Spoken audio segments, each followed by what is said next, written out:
Bama boys are in Kentucky. My son Matthew Cicero and Tom King, my son-in-law, are both hunting together. They're hunting public lands. They're doing some pretty hardcore scouting, trying to find some good spots to set up on, and they did. Matthew's behind the camcorder on this trip.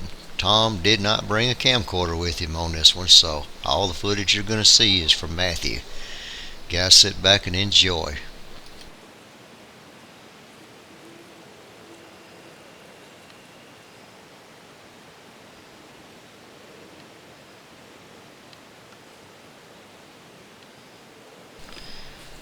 This is an evening hunt, one of their first hunts that they did, and they pretty much scouted all day, and they found them a little place. It's an acre and flat, a lot of deer traveling through it.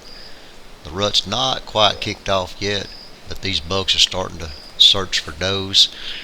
And anywhere you can find or locate areas where there's lots of does, possibly acorns, falling next to bed areas or close to bed areas, and you have a good potential of seeing a buck deer in that area, because most of the young bucks will start early chasing, harassing these does in those locations, and then later on the big boys will kind of slide in there and take over. But I think most of the time when I'm hunting a place like this, I want to get a little bit closer to bedding versus feeding.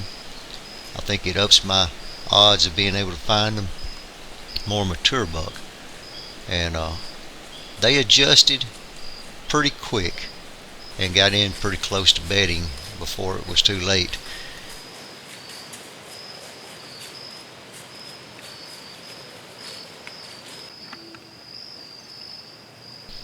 It's always a good sign when you see a doe that's breathing this heavily. She's obviously been chased, probably by some of these younger bucks around the area, and still gets you pretty excited when you see one huffing and puffing like this, because you just never know if a big boy is nearby. That's when you stand tall, stay alert, keep your eyes peeled back.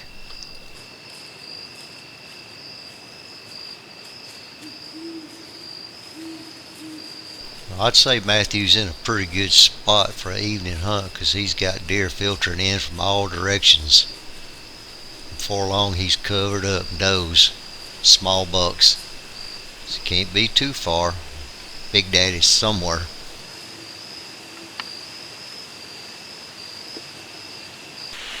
This is the next morning, and they use these blackbirds to get in. It covers up the sound they make. They slip it in close to bedding, in between the swamp and CRP, and it didn't take them long before they saw a really nice buck. Here. Here.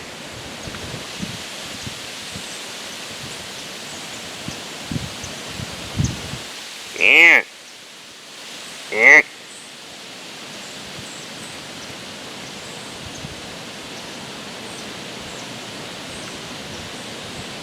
I give him an A for effort to try to get that buck to come his direction, but that buck is more intent on bedding down, and he ended up right in the end of that treetop, bedded.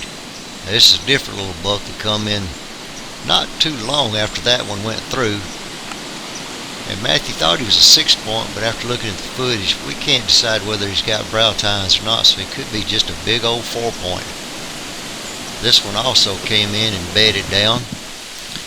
Matthew said they laid up there on the end of that treetop probably all morning long. It's real windy. The deer want to bed down in high gusty winds like this. It seems like they just don't feel safe outside the bedding area on days like this. So that's one thing to kind of remember on these high gusty windy days where you got maybe rain clouds coming in, pushing in and out, stormy weather, and wind's unpredictable. Get tight to bedding if you can. That's where they're going to hide, and they'll ride this wind out. Now, if it'd been a rut situation, that old buck right there might have just slipped right on over there to him with that grunt calling, because I have called many of them in doing that. That's a pretty nice 4-point though, if you ask me. You know, you might be saying to yourself, well, if you hunt real close to bedding and the wind's gusting, whirling, all different directions, well, you're going to get busted. Yes and no. They'll probably smell you, but they won't know where you are because the wind is gusting and whirling, and they'll just hug to tight cover and they hang tight. They won't move.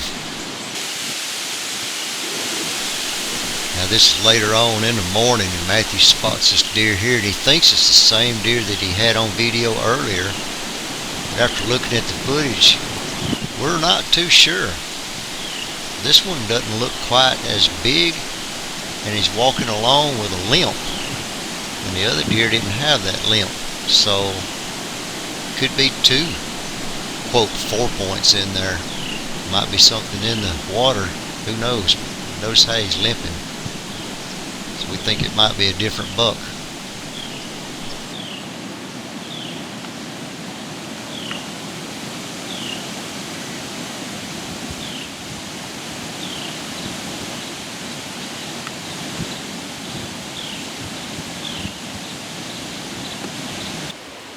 Immediately after their morning hunt, they got down and did some hardcore scouting.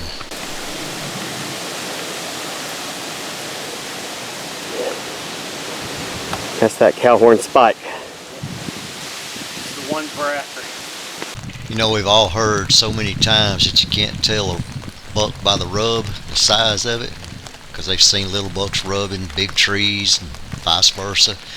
Let me tell you something, that little cowhorn spike right there, he didn't make that rub. Big boy did. Now, he might rub on it, but he didn't make it. I actually watched about a 150 class buck deer rubbing on a tree, just back and forth, back and forth. Little old bitty 6-point over there behind him, just watching, waiting on his turn to rub on the same tree.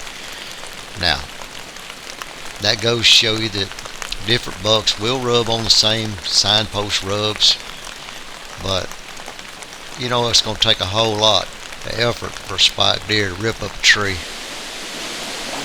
Big boy, don't take him very long to tear something like that up. So I pay attention to big rubs. That's what I key in on. I want to see something big boy touched. Well, they finished up their scouting for the day and they've settled down for an evening hunt. Hopefully they can see where these deer are coming out of the bedding areas, and hopefully use that information to set up for the next morning hunt for the deer going back into bedding. A lot of times I'll use the evening hunt for the observation sit, unless I know exactly where that buck, or I feel like I know where that buck's at and where his stage area is for an evening hunt.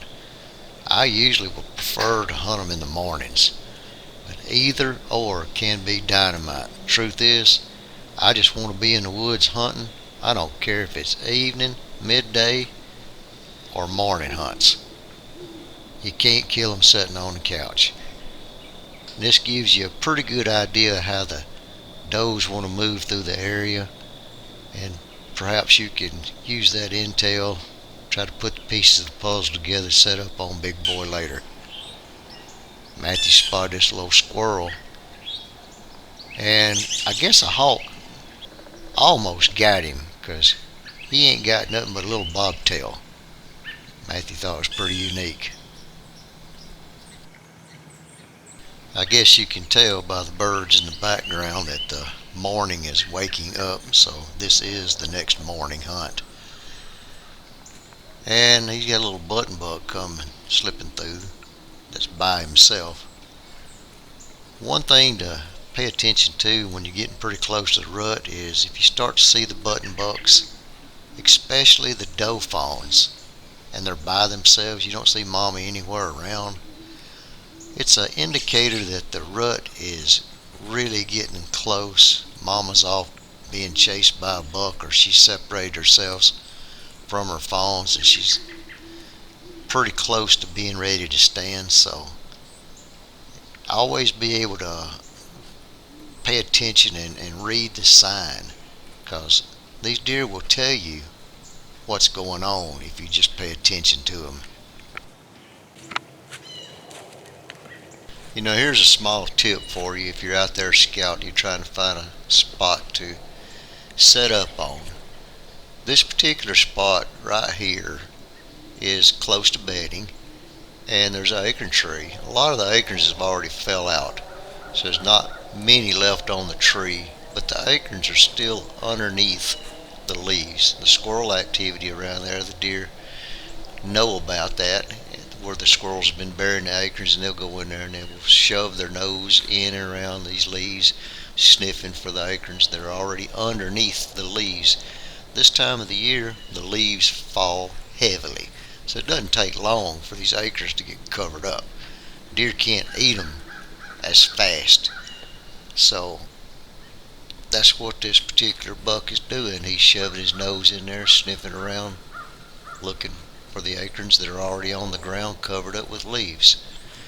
Don't overlook acorns just because you can't see them laying on top of the ground and hear them raining out of the treetops, or squirrels knocking them or cutting them out. You can still kill deer on acorns if you just look for that subtle sign. You'll see the leaves churned up, twisted, flipped over, and it looks fresh. Sometimes that subtle sign is all you need to put you in the right spot.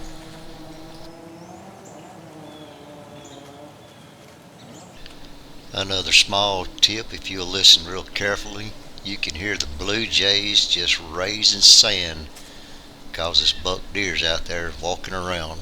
Blue jays do not like deer, bobcats, coyotes, or anything out of the ordinary, and they'll fuss about it. So pay attention to the blue jays.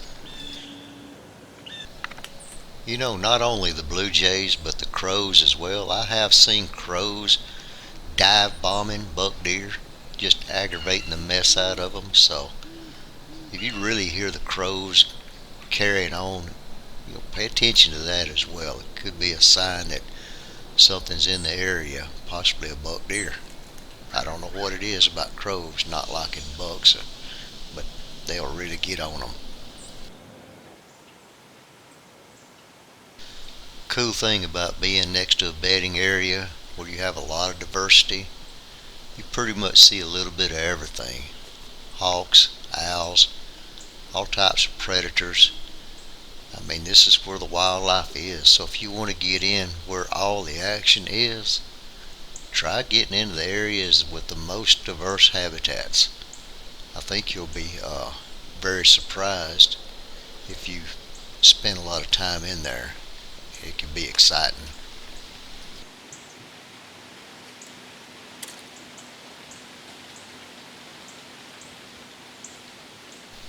You know, I'm not sure if a lot of people know this. It may be well-known knowledge, it might not be, but if you look at this bobcat, this is a male bobcat. And the reason I know it's a male bobcat is male bobcats have a longer tail than females. And that's one of the best indicators on a bobcat. If they have a long tail, you know it's a male. You can see him marking his territory and checking out the scents of other cats possibly being in the area. And they're a lot like a buck deer in some ways when they mark their territories and spray. Of course, everybody knows that a male cat sprays.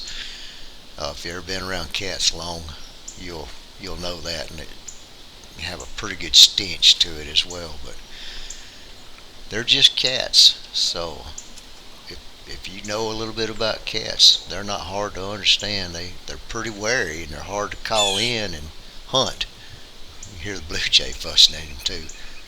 Back to what I was saying, but it's pretty cool setting up on diverse habitat. It's always something going on.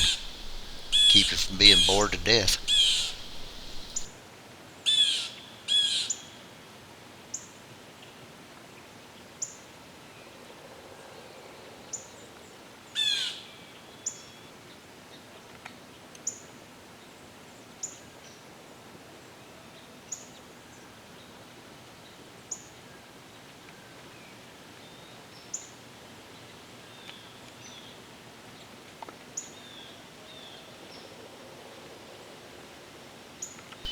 There was so many blue jays in the area Matthew was hunting, he just decided to film a bunch of them, but I felt like I'd just show at least one of them because I don't think you guys want to sit and watch blue jays, and that's the beauty of being able to edit. You can cut that out.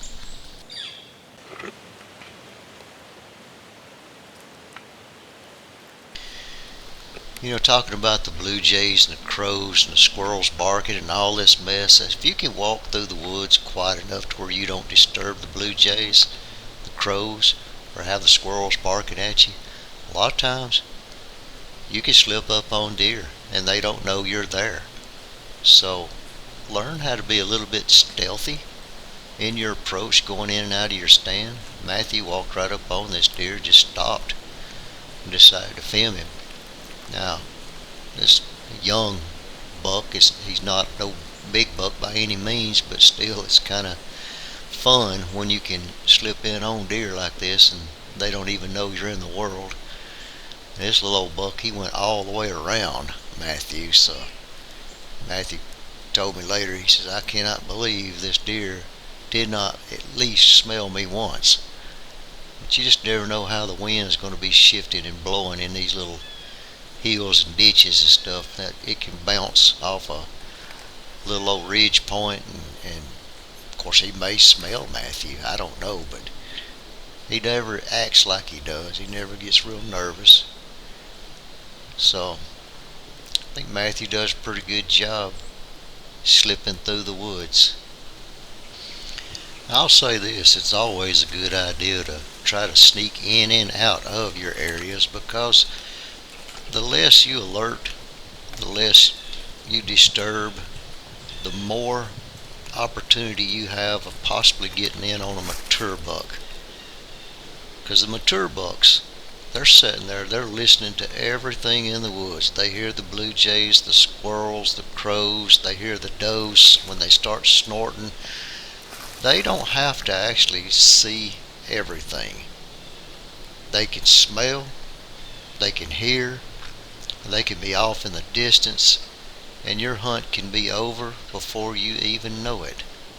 So guys, be stealthy.